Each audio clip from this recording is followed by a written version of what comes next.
അഥവാ അവള് ശപിച്ചാലും ആ ശാപം എനിക്ക് ഏൽക്കില്ല. കാരണം ന്യായം മാലുവിന്റെ ഭാഗത്താ.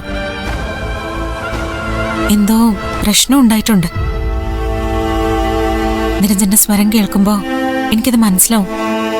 ഇല്ലെന്നേ, ഒരു പ്രശ്നം ഉണ്ടായിട്ടില്ല. മാലുവിന് താല്പര്യം ഇല്ലെങ്കിൽ വേണ്ട, ഞാൻ അമ്മയോടൊപ്പം ആഘോഷിച്ചോളാം. അയ്യോ, അത് വേണ്ട. വീട്ടില് വഴക്കൊന്നും ഉണ്ടാക്കിയിട്ടല്ല ഈ തീരുമാനം എടുത്തെങ്കിൽ എനിക്ക് പ്രശ്നമൊന്നുമില്ല. സത്യത്തില് ഞാൻ ആഗ്രഹിക്കുന്നുണ്ട്. അക്ഷരയോടൊപ്പമാണ് ഇത്തവണത്തെ ഓണമെന്ന് കേട്ടപ്പോ എന്റെ കണ്ണ് നിറഞ്ഞതാ. ആ സ്നേഹം കണ്ടിട്ടല്ല, വീണ്ടും ഞാൻ ഒഴിവാക്കപ്പെടുവാണല്ലോ എന്ന് ഓർത്തിട്ടാ. ആ സങ്കടം ഇപ്പൊ മാറി. നമ്മൾ എന്താഗ്രഹിച്ചാലും അതൊന്നും നടക്കണമെന്ന് ഒരു നിർബന്ധമില്ല. ഭയങ്കര മുൻവിധിയാ മാലു എല്ലാ മനുഷ്യർക്കും. അതിൻ്റെയാ അവരൊക്കെ ഓരോന്ന് അനുഭവിക്കുന്നത്. നിരഞ്ജൻ ധൈര്യമായിട്ട് പോരെ. എന്റേതായ ഓണം നമുക്ക് രണ്ടുപേർക്കും കൂടി ആഘോഷിക്കാം. വലിയ വിഭവങ്ങളൊന്നും ഇല്ലെങ്കിലും ചെറിയൊരു സദ്യ ഞാനുണ്ടാക്കാം. മുൻവിധികളില്ലാത്ത ഒരു ഓണാഘോഷത്തിലേക്ക് നിരഞ്ജനെ ഞാൻ ക്ഷണിക്കുന്നു. നാളെ രാവിലെ കാണാം. ഹാപ്പി ഓണം. അത് നാളെ പറഞ്ഞ പോരെ? നാളെ ഒരിക്കൽ കൂടി പറയാലോ. ആശംസകൾ എത്ര വേണമെങ്കിലും ആവാം, അതിന്റെ മധുരം കൂടുകയുള്ളൂ. എങ്കിൽ ഗുഡ് നൈറ്റ്. Good night.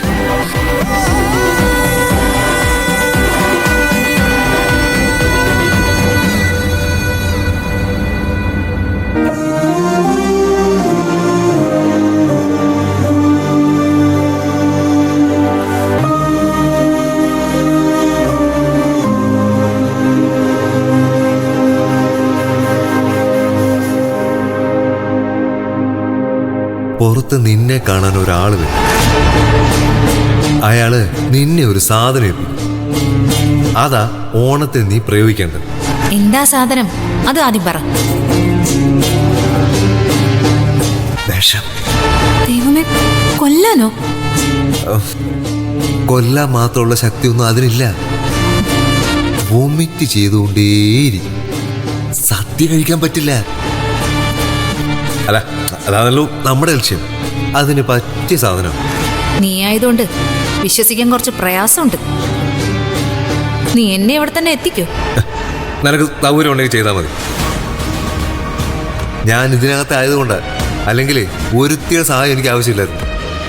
നീ മിടുക്കനാണെന്ന് എനിക്ക് നന്നായിട്ടറിയാം. അതുപോലെ അല്ല ഞാൻ. ഇതുപോലെയുള്ള കാര്യങ്ങൾ ചെയ്യാൻ എനിക്ക് കുറച്ച് പ്രാപ്തി കുറവുണ്ട്. ഓ, നീ വേറെ ഒന്നും ചെയ്യണ്ട. അവള് കുടിക്കുന്ന പായസത്തില് അതങ്ങ് കലക്കിയാ മതി. പിന്നെ കലക്കുന്ന ജോലി ആ സാധനം ചെയ്തു. ആദ്യം വയറ് കലങ്ങും, അങ്ങനെ ഓണം മുഴുവനും കലങ്ങും. അല്ല, അതുകൊണ്ട് വേറെയും ഗുണമുണ്ട്. ദേവിക ഐശ്വര്യമില്ലാത്തവളാണെന്ന് എല്ലാവർക്കും തോന്നും. തോന്നിയില്ലെങ്കിൽ നീ അങ്ങനെ പറഞ്ഞ് തോന്നിപ്പിക്കണം. ടെൻഷനുണ്ട്, എന്നാലും നീ പറയുന്നത് പോലെ ഞാൻ അനുസരിക്കാം. ആവശ്യം എന്റെ കൂടി ആയിപ്പോയില്ലേ? ഇതൊക്കെ ഒന്ന് ഒപ്പിക്കാൻ ഞാൻ പെട്ടപാട് ആ ഒന്ന് പറഞ്ഞാൽ നിനക്ക് മനസ്സിലാവില്ല.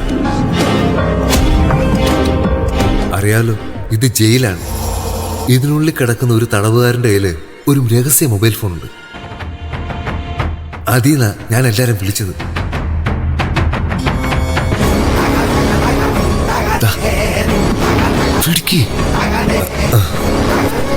ഈ നമ്പറിൽ നിന്നായിരിക്കും നിനക്ക് വിളി വരാൻ പോകുന്നത്.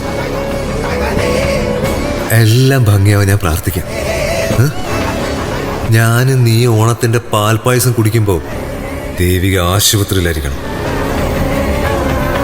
അവള് കുടിക്കേണ്ടതേ മരുന്നായിരിക്കണം. അങ്ങനെ ഇപ്പൊ അവള് സൂഹിക്കണം. മനസ്സിലായോ? എന്നാ പോക്കോ. All the best. Happy Onam. ഇതിനകത്തോ? എന്നാ വെറും ഓണം ആയിക്കോട്ടെ, എല്ലാം കഴിഞ്ഞിട്ട് കാണാം. ശരി. ശരി ശരി.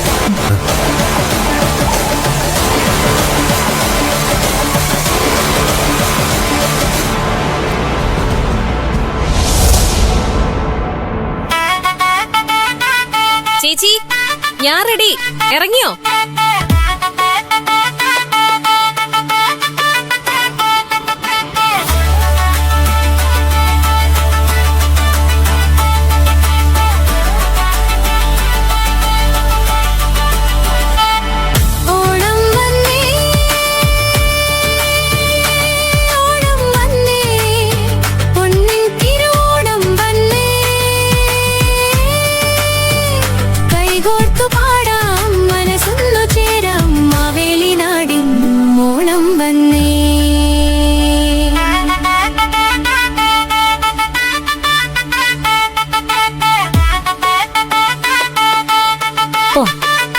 അല്ല, ചേച്ചിക്ക് പൂ വേണ്ടേ?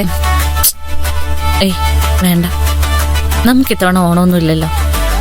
അവര് വിളിച്ചതുകൊണ്ട് പിന്നെ പോകുന്നല്ലേ ഉള്ളൂ. എടീ, നിത്യമോളോട് ഇത്തിരിയെങ്കിലും സ്നേഹം ഉണ്ടായിരുന്നെങ്കിൽ നീ ഇന്ന് ഇവിടുന്ന് പോവില്ലായിരുന്നു.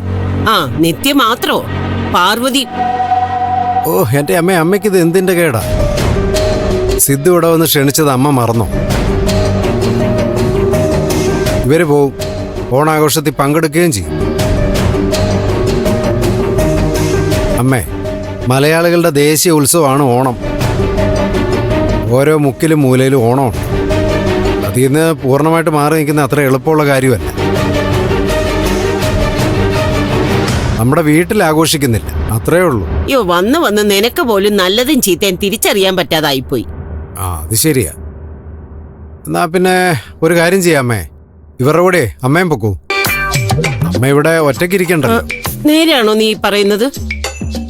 ആ, ശരിക്കും. മക്കളെ, ഒരു 5 മിനിറ്റ് ഞാൻ ഇതൊക്കെ ഒന്ന് മാറി വേറെ സാരി ഉടുത്തോണ്ട് വരാം. അവർക്ക് നാണക്കേട് വരുത്തുന്ന രീതിയിൽ പോകുന്നത് ശരിയാണോ മനോഹര? ഞാൻ ഈ സാരിയൊക്കെ മാറ്റി ആഭരണങ്ങളൊക്കെ ഇട്ടോണ്ട് ഇപ്പൊ വരാം. പിന്നെ എന്നാലേ അമ്മ എങ്ങോട്ടും പോകുന്നില്ല. അമ്മ ഇവിടെ ഇരുന്നാ മതി. അമ്മയുടെ മനസ്സിലെ കുന്നായ്മ അറിയാനാ ഞാനിങ്ങനെ പറഞ്ഞത്. കൂടെ പോകാൻ സമ്മതിച്ചപ്പോ നിത്യയില്ല, പാർവതിയില്ല. അമ്മയെ പറഞ്ഞുകൂടാത്തതിന്റെ ദേഷ്യം കാണിക്കുന്നതെന്ന് എനിക്കറിയാം. മക്കളെ, നിങ്ങൾ പോയിട്ട് വാ. അച്ഛാ, നിങ്ങളുടെ ഭക്ഷണം ഞാൻ ഉണ്ടാക്കി വെച്ചിട്ടുണ്ട്, എടുത്ത് കഴിച്ചേക്കണം. അതൊക്കെ കഴിച്ചോളാം. പോയിട്ട് വരട്ടെ മുത്തശ്ശി.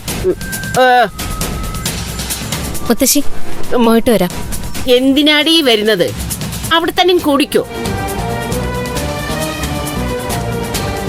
4 ഓണം കഴിഞ്ഞിട്ടൊക്കെ വന്നാ മതി. അതൊരു നല്ല ഐഡിയ ആണല്ലോ ചേച്ചി.